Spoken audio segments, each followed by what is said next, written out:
Hey, it's great having you or being with you today on our Facebook devotional. I want to talk about a verse in the Bible or chapter in the Bible that I've been thinking a lot about over the last couple weeks. It comes from the book of Daniel, Daniel chapter 2. I wish I could tell you what page number it is, but it's Daniel chapter 2. That's in the Old Testament part of the Bible. As background, as we get into this, Daniel is a Jew, and he is under Babylonian captivity, under the ruler of Babylonia, Nebuchadnezzar.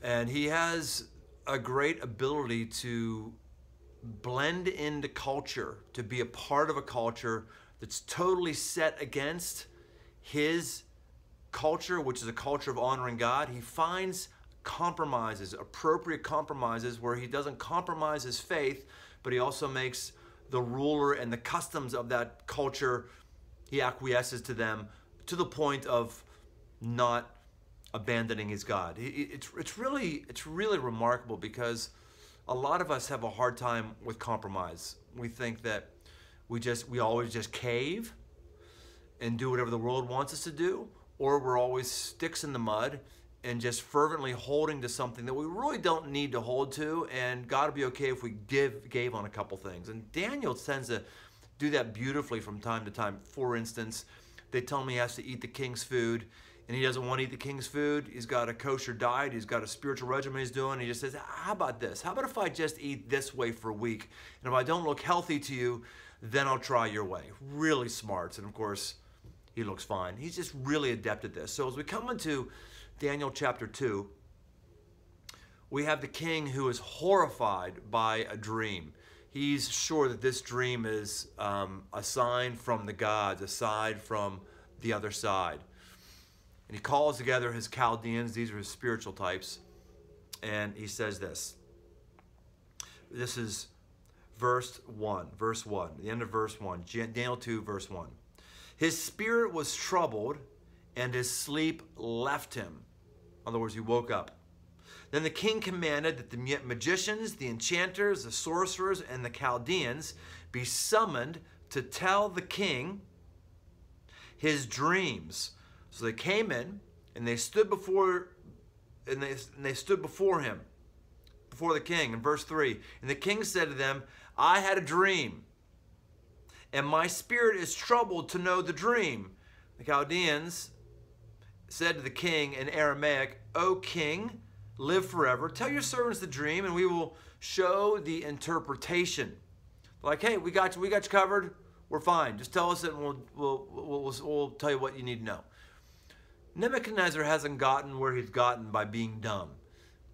He realizes that anybody can come up with some interpretation. Anybody can. What he says instead is, I'm fine if you tell me the interpretation, but first, if you're really spiritual, you're going to tell me the dream. Tell me the dream first. Verse 6 says this, but if you show the dream and its interpretation, you shall receive from me gifts and rewards and great honor.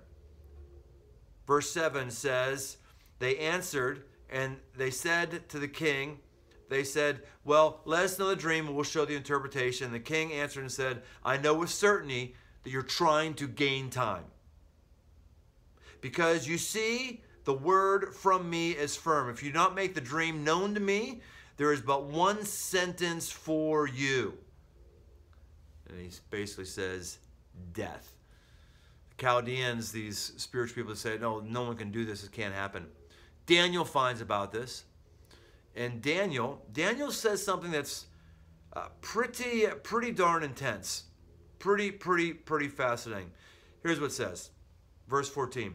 Then Daniel, who's not a Chaldean, but he's certainly a spiritual type, he's a Jew.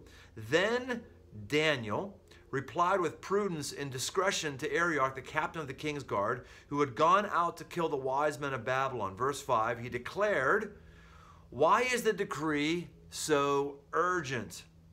Then Arioch made the matter known to Daniel, and Daniel went in and requested the king to appoint him a time that he might show the interpretation to the king.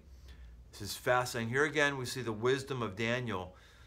It says, just give me time. put it on your calendar, and I'll come in and I'll tell you the dream, and I'll tell you what it means. Verse 17. Then Daniel went to his house and made the matter known to Hananiah, Mishael, and Azariah, his companions, and told them to seek mercy from the God of heaven concerning this mystery, so that Daniel and his companions might not be destroyed with the rest of the wise men in Babylon. This is faith. This is faith. One aspect of faith is saying the resurrection of Jesus.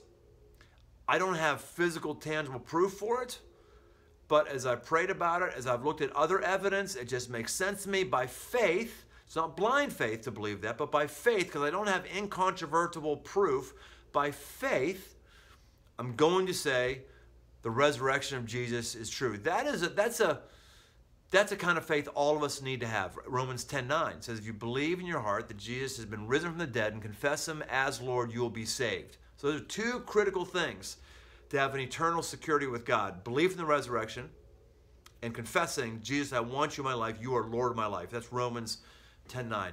That kind of faith is really important to have, but that tends not to be the kind of faith that challenges me and probably doesn't challenge you either. That kind of faith is a momentary assent. It's a momentary prayer. As it's been said, it's maybe a fire insurance policy. The kind of faith, though, that would cause you or I to do things that other people who don't have faith wouldn't do, that's a different kind of faith. The kind of faith that causes you to love people that other people are judging, because your God tells you to love your enemies, that's a powerful kind of faith. The kind of faith that says, I believe that God is going to tell me something overnight. He's going to actually tell me the dream and give me the interpretation. I just need a little time. This is an act of faith. When's the last time you put yourself out there? When's the last time you told somebody you would deliver something when you weren't sure you were going to deliver? When's the last time you said you would do something when you didn't know how you were going to do it, but you had every intention that by God giving his power to you, you were going to do it? When's the last time you made a financial commitment that you needed God to show up in out of faith? When's the last time you set an appointment with somebody because you sensed God needed something to be said to them and you were going to wait for God to say it to you before you get to that next place? When's the last time you leaned in and you had some conversations in prayer because by faith you were thinking, there might actually be a demon involved in this person's life? When's the last time you buck the trend of everybody you know and how they parent? And by the way, they're parenting maybe poorly because you don't like the outcome of their kids, but by faith, you embrace a different way of parenting you think honors God, and you're going to do that trusting you're going to have a different child in 5 years than you would have had otherwise. I don't think that many of us actually put ourselves out there. I think most of us are functional atheists. I think we might have some different answers on a multiple choice test about the Bible's beliefs or about how you believe things. We might be different that way. But when you boil down the way most of us live our lives, we may as well be Stephen Hawking, who's dead right now. But he was just in the news recently of saying again in his most recent book that God doesn't exist. Is there any way that you would live your life different if you were Peter Hawking? Is there any Peter Hawking? That's not his right name. I just Peter Hawking.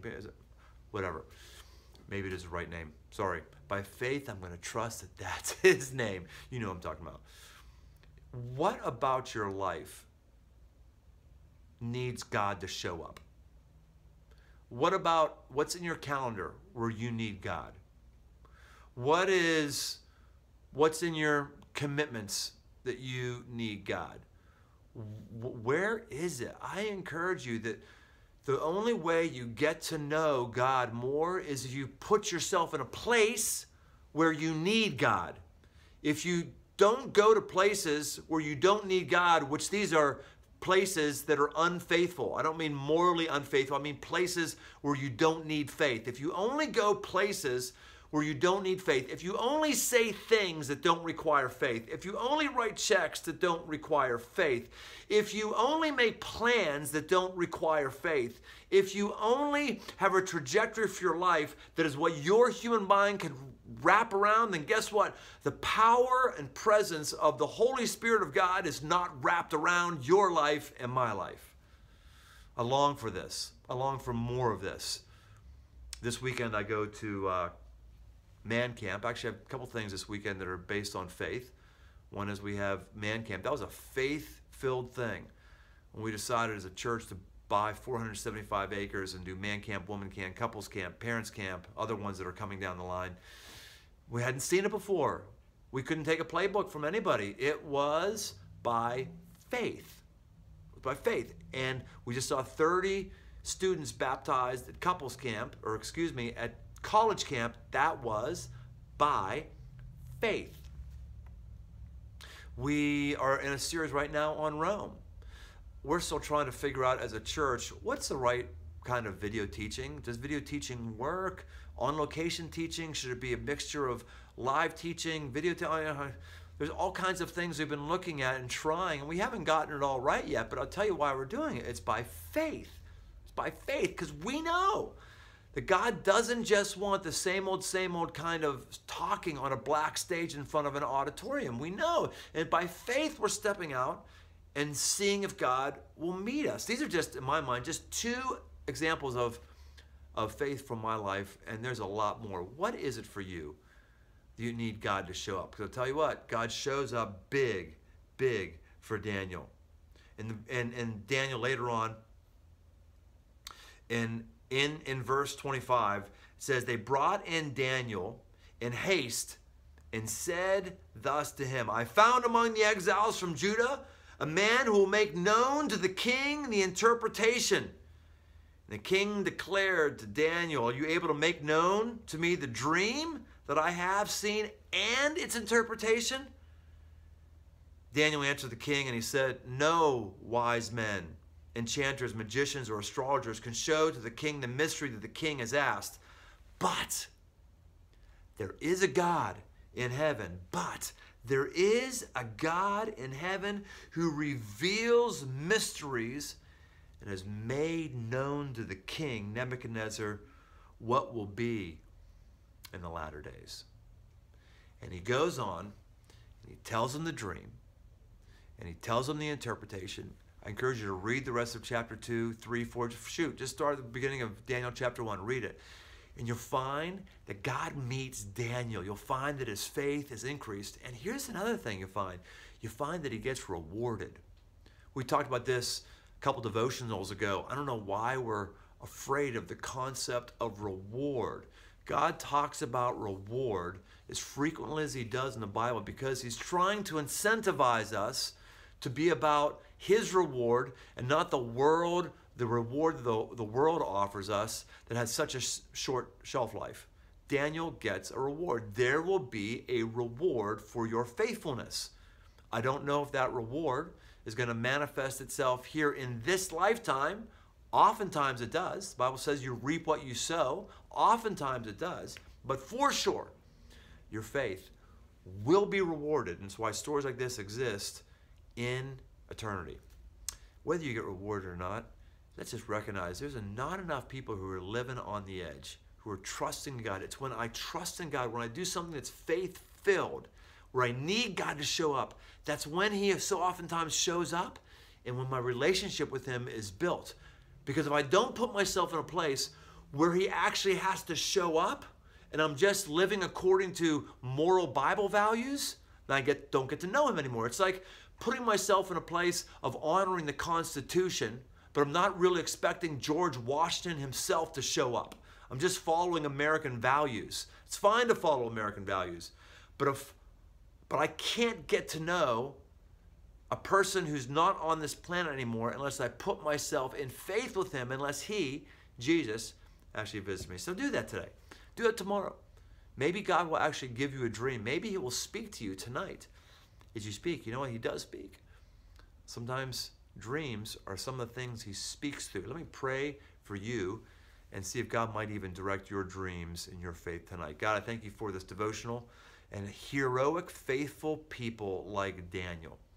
I pray that you'd also be the God who continues to speak, just like you spoke to Nebuchadnezzar and you spoke to Daniel. I'm praying you speak to everybody who's with this devotional tonight. You put something on our hearts and our minds. Maybe it's somebody we're going to dream about that we need to pray about, pray for. Maybe it's something that we're going to see that is a word about our life. I don't know what it is, God, but I know you are the God who speaks, and by faith, we want to receive that.